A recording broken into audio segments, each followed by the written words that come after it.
Assalamu alaikum wa rahmatullahi ta'ala wa barakatuhu jama'a, ga labaran duniya. An ayyana makokin kwana uku bayan ruwan sama da ya hallaka mutum 23 a Venezuela. Sannan za ku ji cewa majalisar dokokin jihar Kogi ta yi gobara. Koriya ta ce gwajin makamai masu linzami da ta yi sau 7 atisayi ne. To jama'a, a gyara zama domin jin cikakkun labaran.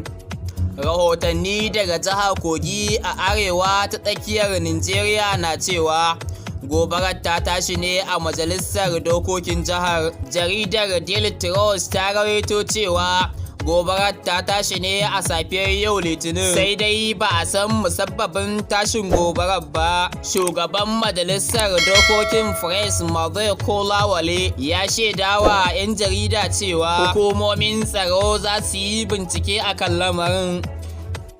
Shugaban Venezuela Nicolas Maduro ya ayyana zaman makoki na kwana uku bayan mamakon ruwan sama da ya hallaka akalla mutum 25. Ruwan saman ya haifar da ambaliyar ruwa a tsakiyar birnin kasar. Mataimakiyar shugaban kasa Delcy Rodriguez ta ziyarci ɗaya daga cikin wuraren da ambaliyar ta fi shafa. Miss Rodriguez ta bayyana cewa mutum 25 ne ba a san inda suke ba. Dubbannin ma'aikatan agaji ne kuma ke ci gaba da gudanar da aikin ceto.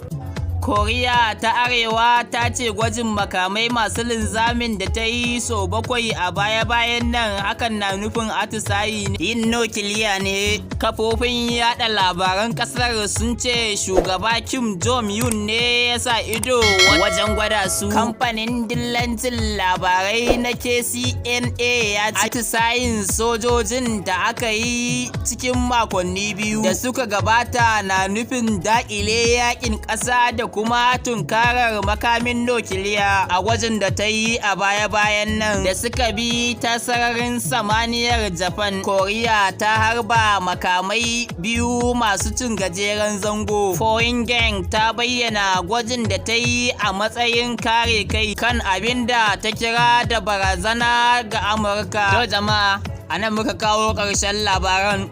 Sai dai idan wannan shine zuwanka na farko, ka danna mana subscribing, sannan ka danna mana alamar sanarwa domin samun labaran duniya da dumi-dumin su. Mun gode, sai an jima.